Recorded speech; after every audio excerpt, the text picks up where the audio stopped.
¿Qué tal, mis queridos hermanos? Qué bueno que por la gracia de Dios nos podamos volver a encontrar en este estudio que ya estamos finalizando de la primera carta o epístola de Juan. 7 versículos vamos a leer en esta oportunidad, jugosos, riquísimos, cada uno de ellos 7 versículos, y estos están ubicados en el capítulo 5, del versículo 6 al 12. Juan acá va a concluir con el grueso de la carta, del 13 en adelante hasta que finaliza, hasta el versículo 21, va a ser su despedida y una conclusión, donde en esa conclusión vamos a estudiar que también hay mucho para el Hijo de Dios. Pero en estos 7 versículos que nos tocan en esta oportunidad, si tendría que ponerle un título, sería el testimonio verdadero.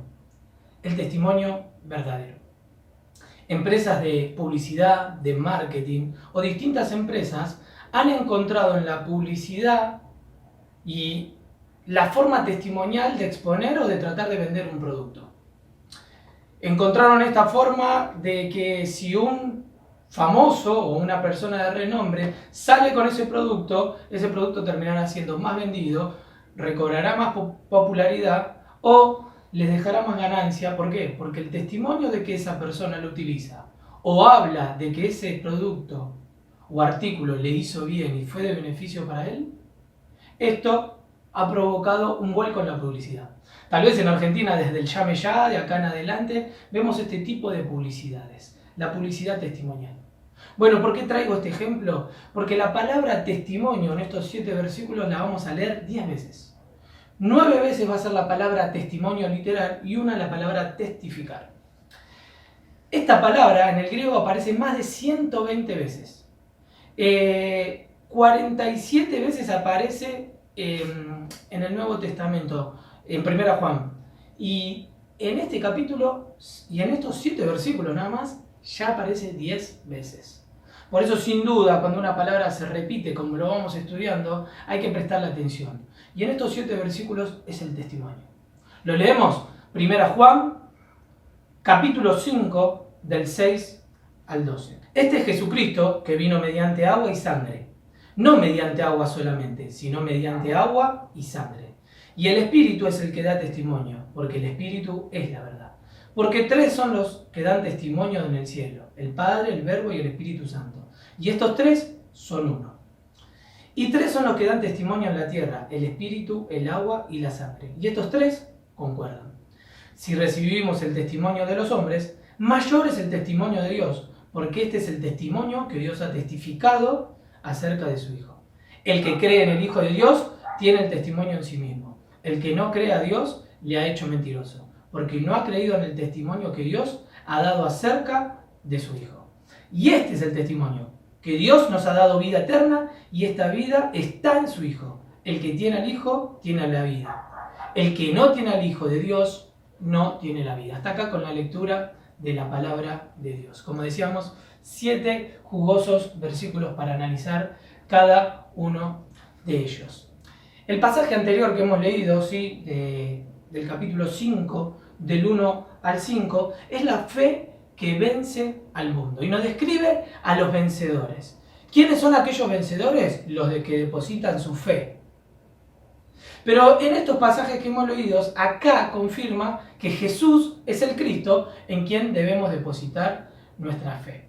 La palabra testimonio ha sufrido lo que es una palabra, la diacronía, ¿no? Lo que una palabra a través del tiempo va cambiando el significado.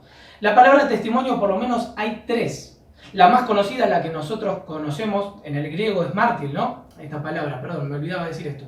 Esta palabra es la que sufrió estos cambios. La palabra mártir es, en primer aspecto que quiero mencionar de estos 3, es la que nosotros conocemos, ¿no? Aquella persona que da su vida por su fe. Por eso en el primer siglo era un poco diferente esta palabra, mártir, testigo.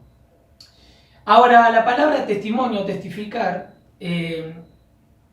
los otros 2 aspectos, el otro es testificar de algo real, de un hecho veraz, verdadero.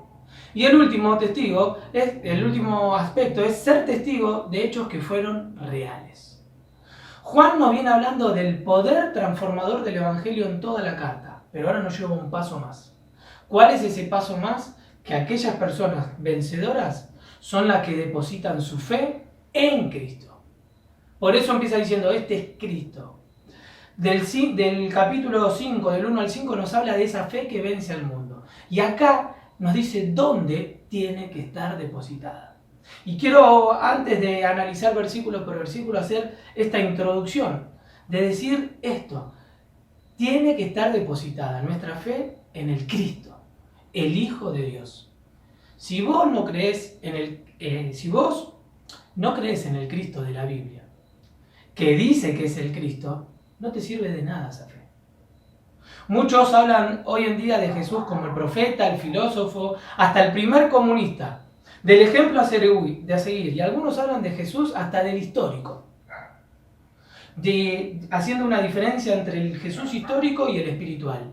Que ese Jesús espiritual son aquellas personas que lo crean los cristianos, pero esto no es así. Dios creó al hombre a su imagen y semejanza, y hoy el hombre se crea a Dios a su imagen y a semejanza.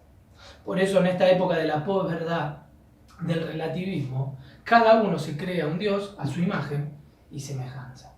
Por eso tu fe puede estar depositada en uno de estos dioses que cada uno se crea. Por eso Juan dice, aquellos que son vencedores son los que depositan su fe en Él. Y ahora va a dar testimonio ¿de qué? De quién es ese Cristo. No es esos dioses que cada uno se crea. Este es el Cristo. El conocimiento intelectual no salva a nadie. Es un mero conocimiento intelectual. No es lo mismo creer en Él que creerle a Él.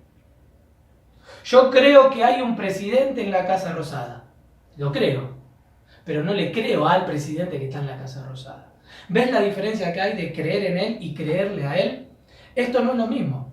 Dice la Biblia que los demonios creen y tiemblan porque saben que se acerca su juicio. Lo vemos en el endemoniado Gadareno y en Hechos, cuando un demonio dice, conozco a Pablo y a Jesús, pero ¿quiénes son ustedes? Bueno, el versículo 5 de la sección anterior termina con una pregunta. Si creemos en Él, quien es el que salva, el que da la victoria, nuestra fe está asegurada. Y lo que hemos visto en estos versículos que hemos leído del 6 al 12 va a profundizar en el testimonio de Dios. Por eso el título es el testimonio verdadero, el testimonio veraz. Por eso antes de avanzar, déjame darte un ejemplo que tal vez grafique esto de la fe.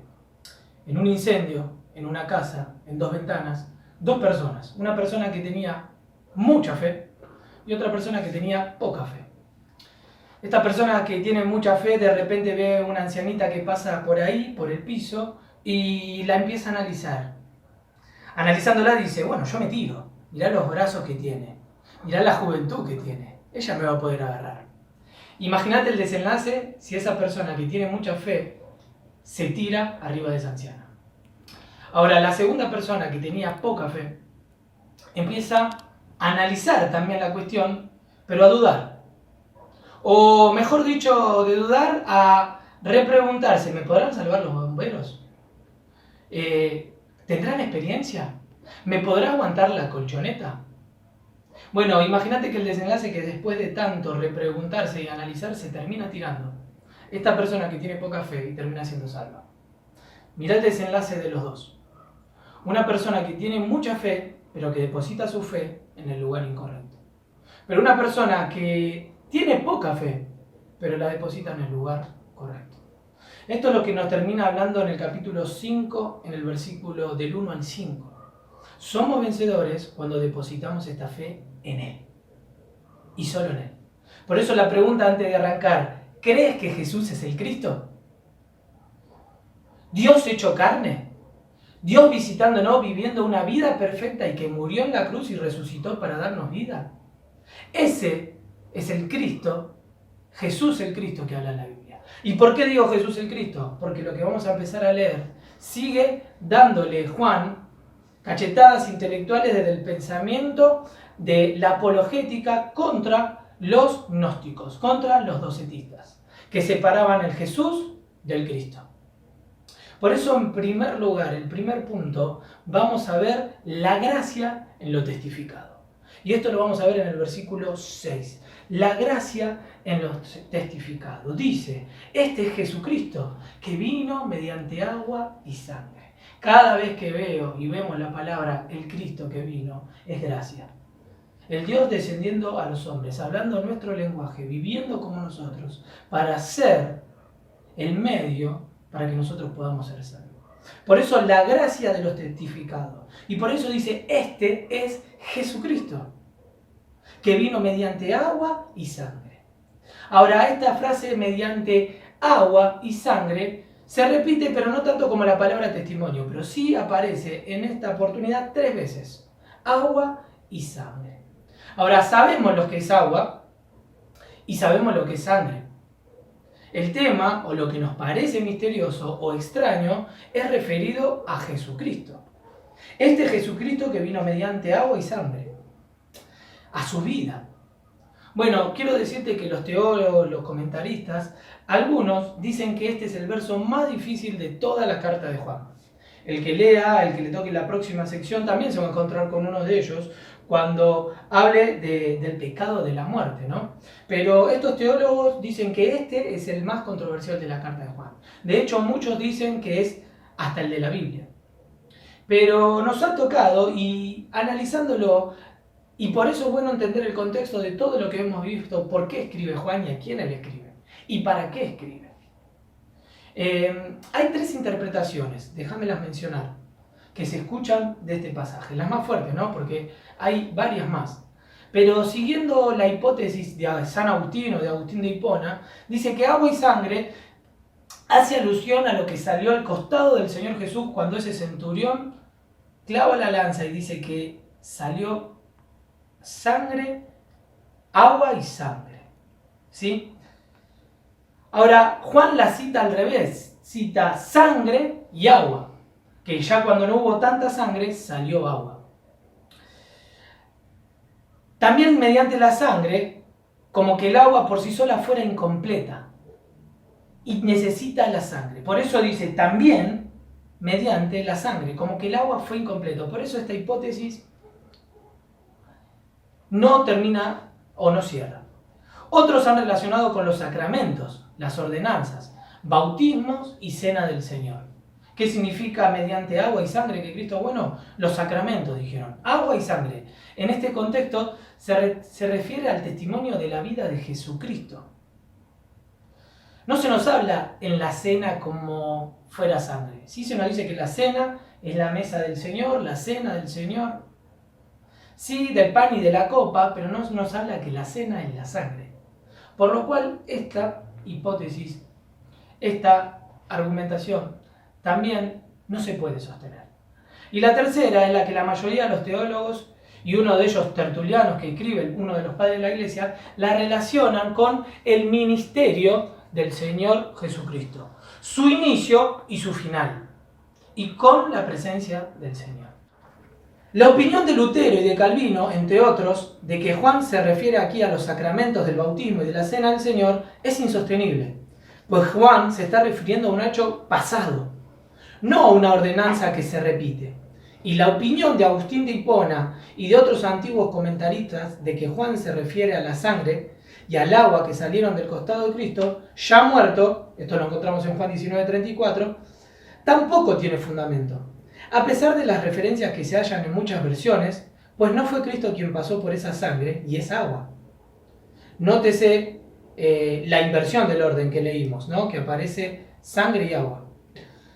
Sino por el contrario, la sangre y el agua salieron a través del cuerpo de Cristo. Salieron, no es que vino mediante agua y sangre. Por eso, estas hipótesis coincidimos con el comentarista Matthew Henry, ¿sí? Ahora, ¿qué dijimos? ¿Cuál es la hipótesis? El ministerio del Señor Jesucristo. En su inicio, agua, bautismo, y en su final, sangre, muerte, crucifixión. Sin duda, todos no tenemos duda de que sangre se refiere a esto. La gran controversia estaba con agua. Otros también hablaron de que es el nacimiento, el agua. Pero esta hipótesis, coincidimos con lo que dicen Matthew Henry y muchos estudiosos, ¿de qué? De que es el inicio de su ministerio. Cerinto decía que Jesús era un hombre como cualquier otro, el carpintero, el hijo de María y de José. Y en el bautismo descendió el Espíritu Santo y ese hombre fue el Hijo de Dios. Ahí, por eso la doctrina que ellos crean del adopcionismo, ahí fue adoptado el Hijo de Dios. Pero que antes de la cruz fue retirado el Espíritu de él. Y que el que muere en la cruz fue un mero hombre. Simplemente un hombre. Por eso separaban a Jesús del Cristo. Jesús de Galilea, el hijo del carpintero, es el que terminó muriendo en la cruz. No el Hijo de Dios, no el Cristo. Y hacen esta división. Por eso vuelvo a decir que Juan arranca diciendo, este es Jesucristo. Ahora, ¿qué sería de nosotros si el que murió en la cruz fue un mero hombre y no el Hijo de Dios? No aceptan la encarnación los gnósticos, la doble naturaleza, lo que en otras palabras conocemos o lo has escuchado, la deidad, Dios mismo entre nosotros. Por eso, en primer lugar, en este versículo, la gracia de lo testificado. ¿Y cuál es el testimonio de lo testificado? Que Jesús vino. ¿Mediante qué? Y eso es gracia. ¿Pero qué? Da testimonio de él el agua. Y dijimos, mediante el bautismo del Señor, que es el inicio del ministerio. Y en el bautismo estaba presente el Espíritu Santo que descendió como paloma y también se escucha la voz del Padre que dice, este es mi Hijo amado con quien tengo contentamiento. El agua nos habla del bautismo, distinto al nuestro, por cierto, ¿no? Pero representa qué es lo que hizo el Señor Jesús, humillándose, tomando esa humildad como un hombre pecador en sujeción al Padre. Por eso vuelvo a decir que es distinto al nuestro. Eso es lo que simboliza el bautismo, pero Jesús no tenía pecado. Y desde el inicio recibe la aprobación del Padre. Por eso, este es el Cristo que vino mediante agua, inicio de su ministerio, bautismo. Ahora, mediante sangre, bueno, no fue solamente un fiel hombre humilde que cumple con estas ordenanzas, sino que fue sumiso y humilde sujeto hasta la cruz, apuntando al final de su ministerio, en el inicio de su ministerio público a través del bautismo y al final de su ministerio a través de la cruz, de esa crucifixión, del derramamiento de su sangre. Él es el Cordero de Dios que quita el pecado del mundo y el Cordero de Dios tenía que ser sacrificado, crucificado, para que nosotros tengamos redención. ¿Sí? Por eso hace esta alusión a los gnósticos. No solo vino mediante agua, ellos ahí coincide Juan, llega a un punto de acuerdo con ellos, vino mediante agua, sí, ellos creían que el que fue bautizado fue el Hijo de Dios, pero no solo mediante agua, sino mediante sangre. Y ahí ya difiere y le dice, el Cristo es el que murió en la cruz. El agua y la sangre nos hablan de lo que es el Señor Jesús. Por eso dan testimonio de él. Y termina diciendo el Espíritu. Ahora, nos resulta ilógico que en este mismo ponga al mismo nivel al Espíritu Juan que el agua y que la sangre, pero después vamos a ver que invierte el rol. Sí, y la sangre está transmitiendo un mensaje y el agua también transmiten un mensaje. ¿Se acuerdan cuando Caín mató a Abel? Y Dios se le presenta y le dice, la voz de tu hermano clama a mí desde la tierra. Por eso hay que pensar este pasaje en la mente de los judíos, de su forma de pensar. ¿Por qué? Porque para ellos símbolos o hechos también hablaban. La muerte, la sangre de tu hermano habla. Y así encontramos varios pasajes en la Biblia donde un hecho o un acontecimiento hablaba. No podríamos creer si no fuera por el ministerio del Espíritu, que también habla. Es el que nos hace ver la verdad. Es el único camino, la verdad y la vida. Por eso estos tres testimonios hablan. La sangre de Cristo habla. El bautismo nos habla, nos da un mensaje. Y sin duda el Espíritu, que es el que nos convence y el que hace que se produzca la conversión de cada uno de nosotros, también nos habla. Es el que convence, el que nos da la convicción de fe y es el que nos guía. Por eso, en primer lugar, la gracia no testificado. Este es el Cristo, que vino ¿qué? Mediante agua y sangre. Y dan testimonio de él no solo el agua y la sangre, sino el Espíritu. Y los tres nos hablan de ¿qué? De esta gracia en lo testificado. Pero en segundo lugar, del versículo 6 al 8, vamos a ver el grito de los testificantes. El grito de los testificantes. ¿Qué significa que los tres son los que dan testimonio en el cielo? Bueno, esta palabra es una referencia directa a la Trinidad. Y lo que dicen es exacto y veraz, sin diferencias. Es totalmente exacto y real. Sin embargo, la evidencia externa de los manuscritos no favorece que hayan formado parte de la epístola original. Déjame decirte esto, y lo tengo que decir, siendo fiel a lo que estamos leyendo. Vos vas a encontrar en algunas versiones que este pasaje del capítulo 5, el versículo 7, donde dice el Padre, el Verbo y el Espíritu, y estos tres son uno, no están. De hecho, en la Reina Valera revisada del 2005 no están. Esto viene de dos familias de manuscritos, pero esto no nos tiene que inquietar. Estas variantes que hay entre los dos manuscritos. Lo que tenemos en nuestro texto son de manuscritos más cercanos a nosotros, pero en los manuscritos más antiguos esto no se encuentra. Pero como dice Martin Lloyd-Jones, lo importante es que estas variaciones no afectan a la verdad cristiana. Ahora, ¿por qué menciono esto? Bueno, porque este es un pasaje donde hace clara alusión a la Trinidad. Y si vamos a evangelizar o hablar o tener una conversación con un testigo de Jehová y citamos este texto, alguien que pueda estar ducho con la palabra de Dios nos puede decir, mira, ese texto en los originales no está. Si bien no quita la idea del pasaje, tenemos que tener cuidado en no mencionarlo como una fuente apologética de la Trinidad. Pero hace una clara alusión a la Trinidad. Por eso en otras versiones, tal vez vos lo estás leyendo en la NBI o en otra, va a terminar, y es una versión más corta, el versículo 7. Dice, porque tres son los que dan testimonio en el cielo.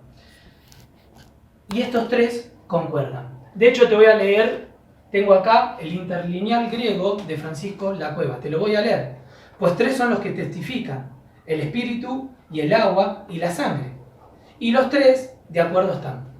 ¿Ves que es una versión más corta? No está la clara alusión a la Trinidad.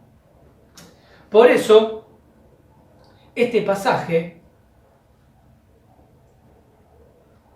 nos habla de tres testigos, pero que estos tres testigos, como dijimos, el grito de los testigos, deben ser escuchados.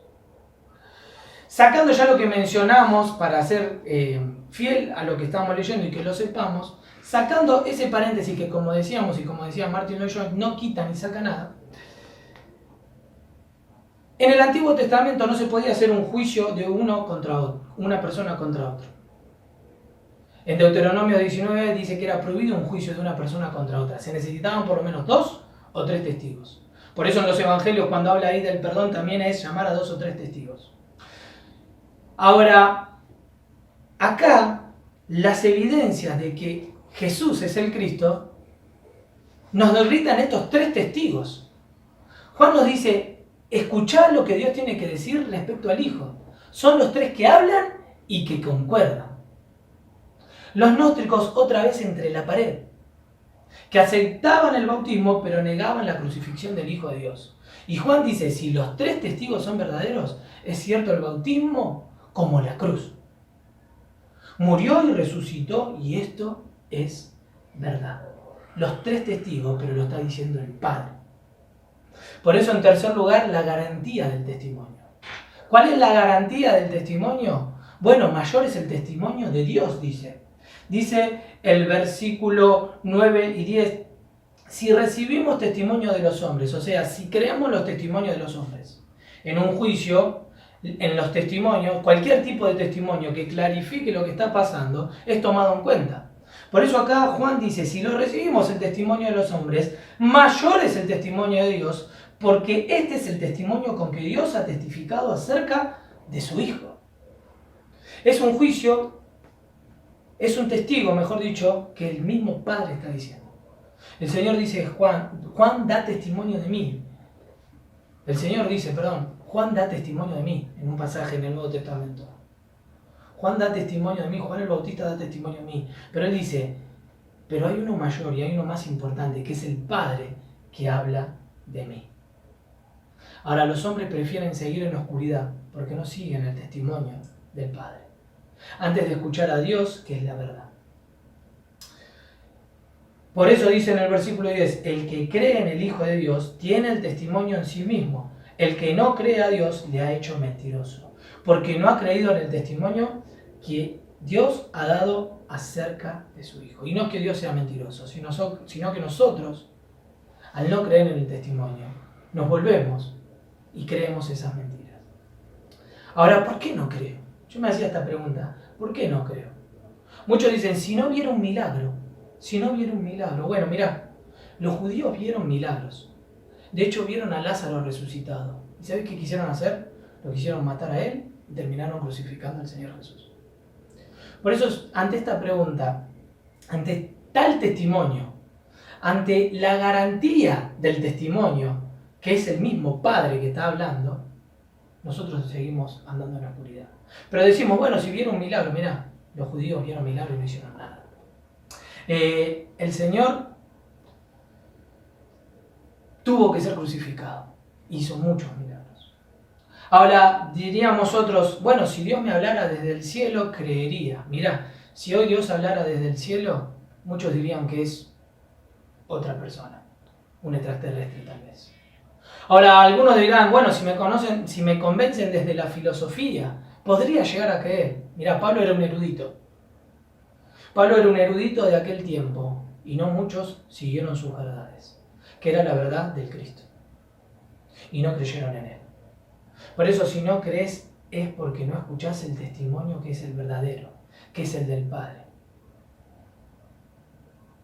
Y no querer es la verdad y le haces a él mentiroso. ¿Por qué? Porque nosotros queremos vivir en la mentira. Ahora, el Padre es el que está dando testimonio y este es el Cristo, que vino mediante agua y sangre.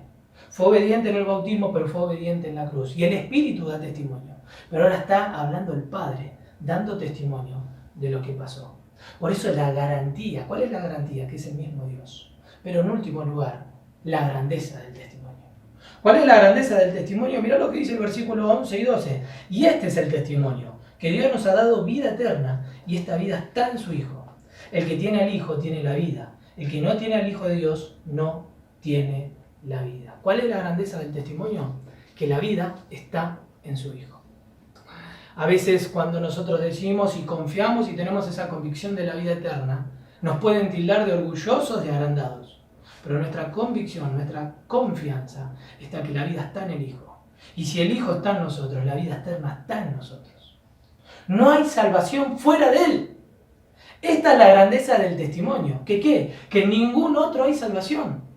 Porque el testimonio lo dice. La vida eterna nos ha sido dada y esta es la vida eterna. ¿Que qué? Esta es la vida que está en su Hijo. Esta vida está en su Hijo. Si tienes a Cristo, si tenemos a Cristo, lo tenemos todo. Y cuando tenemos a Cristo, no deseamos más nada. Por eso Juan termina hablando y otra vez dándole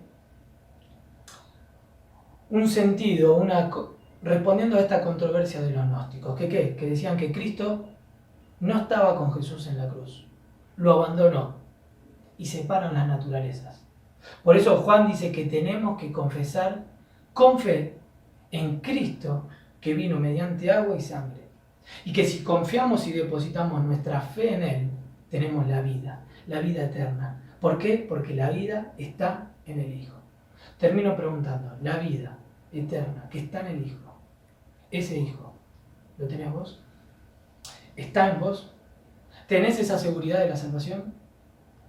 Cristo Jesús murió en la cruz por cada uno de nosotros, para que aquella persona que llega a Él creyendo, con un arrepentimiento sincero, reconociendo que es pecador y confiesa su pecado ante Él y le dice, Señor, quiero tener al Hijo y por consecuencia tener la vida eterna. Aquella persona que llega de aquella manera, como alguna vez hemos llegado cada uno de nosotros, ese es el Hijo de Dios y va a disfrutar la vida eterna porque la vida está en el Hijo. Que Dios lo bendiga y que podamos disfrutar de esa vida eterna y de la presencia del Hijo.